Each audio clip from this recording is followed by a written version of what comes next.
എല്ലാവർക്കും നമസ്കാരം. ജൂൺ 19 വായനാ ദിനമാണ്. നമുക്കെല്ലാവർക്കും പുസ്തകങ്ങൾ വായിക്കണമെന്ന് അതിയായ ആഗ്രഹമുള്ളവരാണ്.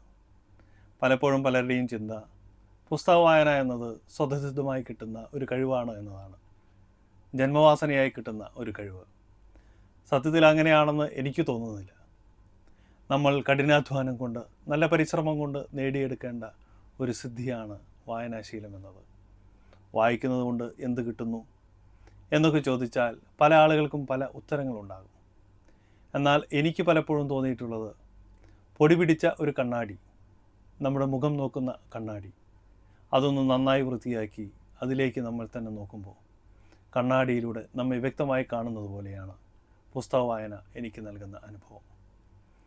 കണ്ണാടിയിലൂടെ നമ്മൾ നമ്മെ തന്നെ കൃത്യമായി കാണാൻ സാധിക്കുന്നത് പോലെ പല പുസ്തകങ്ങളും നമുക്ക് തരുന്നത് ലോകത്തിൻ്റെ പല ഭാഗത്തുള്ള പല രീതിയിലുള്ള ആളുകളെ, ചരിത്രങ്ങളെ, സംസ്കാരങ്ങളെ, പ്രണയത്തെ, പല വികാരങ്ങളെ നമ്മുടെ മുൻപിൽ എത്തിക്കുന്നു. വായന പലപ്പോഴും നമുക്ക് ഉറക്കം തരുന്നു എന്നൊക്കെ ഞാൻ വായിച്ചു കേട്ടിട്ടുണ്ട്. പലപ്പോഴും എൻ്റെ ഉറക്കം കളഞ്ഞിട്ടുള്ളത് വായനയാണ്.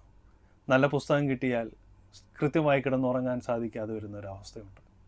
അത് വായിച്ചു തീരുന്നതുവരെ സ്വസ്ഥതയില്ലാത്ത ഒരവസ്ഥ. അതാണ് നമ്മുടെ മനസ്സിനെ മതിഭ്രമിപ്പിക്കുന്നത്. നല്ല പുസ്തകങ്ങൾക്ക് അങ്ങനെ ഉറക്കം കളയാനുള്ള കഴിവാണുള്ളതെന്ന് എനിക്ക് തോന്നിയിട്ടുണ്ട്.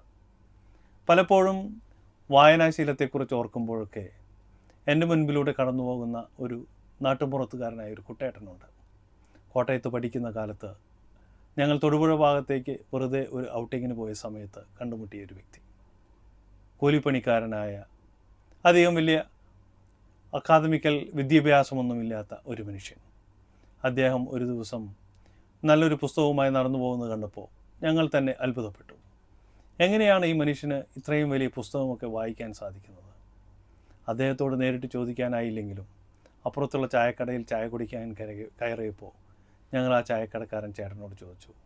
ആ മനുഷ്യൻ കള്ളിമുണ്ടൊക്കെ എടുത്ത്, വലിയ വിദ്യാഭ്യാസമൊന്നും കാഴ്ചയിൽ തോന്നാത്ത ആ മനുഷ്യൻ എങ്ങനെയാണ് ഈ ഇത്രയും വലിയ പുസ്തകമൊക്കെ വായിക്കുന്നത്? അദ്ദേഹം പറഞ്ഞു, അത് ഞങ്ങളുടെ കുട്ടേട്ടനാണ്. അദ്ദേഹത്തിൻ്റെ വീട്ടിൽ ഒരുപാട് പുസ്തകങ്ങളുണ്ട്. അദ്ദേഹത്തിന് എങ്ങനെയോ വായിക്കാനുള്ള വലിയ അറിവും ജ്ഞാനവുമൊക്കെ അദ്ദേഹത്തിനുണ്ട്.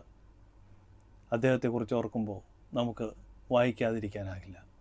ഒരുപാട് പുസ്തകങ്ങൾ നമുക്ക് സ്വന്തമാക്കാനുള്ള കഴിവ് ഇന്നുണ്ട്. എന്നിട്ടും പുസ്തകങ്ങൾ വായിക്കാതിരിക്കുമ്പോൾ നമ്മൾ പലപ്പോഴും നമുക്ക് കിട്ടിയ അനുഭവവും ജ്ഞാനവും സിദ്ധിയുമൊക്കെ നമ്മൾ ഇല്ലാതാക്കുകയാണ്.